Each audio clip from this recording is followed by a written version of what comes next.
We're gonna just jump right on into it. How long have you been tattooing for? I've been tattooing a little bit over 3 years now. And where did you serve your apprenticeship at? Here at Tattoo Tony's. How long was your apprenticeship for? Not really that long, to be honest. The COVID happened in the middle of it. Maybe never say that part again. That actually ended up speeding up the process a lot for me, just being able to learn things without, having too many other outside hindrances. So, I was able to get it done probably about six months, I would say. What made you want to get into being a tattoo artist? I've done a lot of other things already. A lot of them suck. I've always really been into art, and even since high school, I've always had people asking me, when I'm going to tattoo them, and if I already was a tattoo artist. A lot of people already thought I was a tattoo artist before I even started tattooing. So it just kind of was always pointing in that direction to, just do this. And it took a while to get to really find my bearings and how to approach everything. It was definitely walking into a lot of shops was really intimidating, and a lot of people kind of didn't even want you in there, it felt like. So it was a kind of a hard thing to start, but once I found the right place, like here, it just really took off. So you said that you were into art and drawing. Did you have classes? Were you into that? Ever since like Batman and Ninja Turtles, man, ever since I could kind of like grasp that image, it was just like I had to replicate it and put it on paper. And even as a kid, seeing like people walking around with like sleeves and stuff, and just like seeing all of like the Japanese artwork, and Japanese style artwork has always like really caught my attention. So I've always, ever since I was a kid, I've just been on it without really having to try, just because I just found it that interesting. So I ended up just kind of, I guess, just starting young enough to where I didn't really need to take any classes. I mean, I've definitely nowadays, there's so many stuff, so many things like on the internet and, books and all that stuff. So I've definitely learned indirectly from a lot of people, but I've never really gone to like a class and like trained classically, I guess. What gets you excited about tattooing? There's something about when you fully render a piece that you plan to tattoo.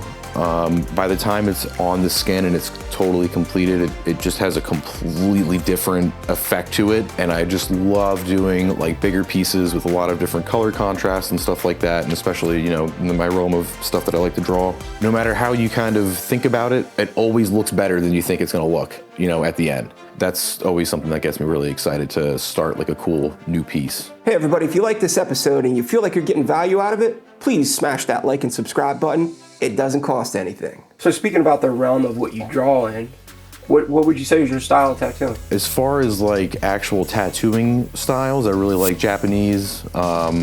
Traditional is always great. Neo-traditional. I love to do also like manga stuff, like Japanese comics, and even like American comics, like Marvel and stuff like that.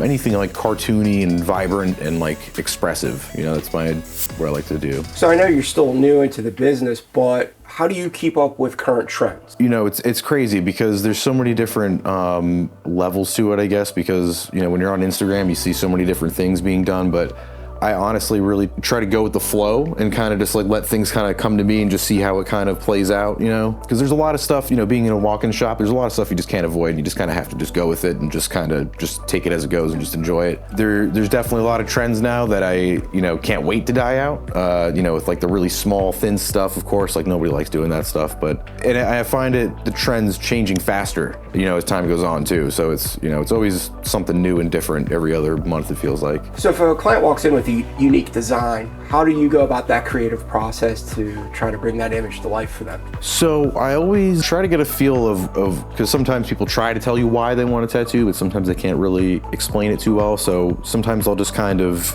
feel around, ask my own questions. And I usually try to get things like, personal questions, kind of just like, depending on what kind of thing they want, like, if it's for nostalgic reasons or if it's for like to represent like a family member or something, I'll try to ask questions that they're not thinking about to try to, not to make it go my way, but to try to get them to see it in a way that I can see it. That way we can kind of link up on that same level. But I find that asking as many questions as possible is a good way to start. But then you gotta always kind of cut it back at some point, because then you can't let them, be telling you to do how to do the whole tattoo. But there's definitely like a threshold of their personality that you want to kind of capture in your own way. So yeah, I just kind of try to triangulate it, So if you had to do one type of tattoo the rest of your career, what type of tattoo would it be? Japanese. There's so many different ways that you can do it now where it's like you don't necessarily have to do it like traditional Japanese where it has to be, you know, an entire sleeve or a bodysuit or anything like that. You know, there's, you know, people walking around with just like a tiny little dragon head, and that's awesome too. But yeah, and there's, you know, there's just so many different mythologies and different, you know, ways of going about doing Japanese style that it's just, it's an entire genre, you know, subgenre within tattooing, and could never get enough of it. At this point in your career, have you had the opportunity to tattoo anybody famous? No, but I have tattooed somebody that I got to do a tattoo next to somebody who got tattooed by Mr. Cartoon. And they had like a lion portrait like that big, and I was shitting my fucking pants because I'd only been tattooing for like 3 months, and he just moved here from LA, and he was like kind of like being all hush-hush about like him being like some sort of producer or something, and I wasn't asking any questions, but he was just like, yeah, and you know, Mr. Cartoon did that, and I was just like, okay, well, that's, you know, very scary for me to, you know, but I figured the best thing I could do is just fucking buckle up and do it, and it turned out all right. It was just a couple palm trees, but I would say that's the closest thing I've done to tattooing a celebrity. So you just brought up Mr. Cartoon. What tattoo artists inspire you? I mean, there's so many. I would say right now, like my biggest one, Johannes Vaughn, is like absurdly amazing. Adrian Heng is really good. I really like a lot of the dudes that are like, you know, that like the generation like above me, like that kind of, and the, you know, I'd say right in that realm. Those are usually all the dudes. You know, Bill Canales, I got to do a class at Bill Canales, and I met him, and his work is fucking awesome. He's an awesome guy. Learned a lot from him. Yeah, his work is absolutely amazing. Yeah, there's so many. Yogi Barrett is just like an absolute freaking monster.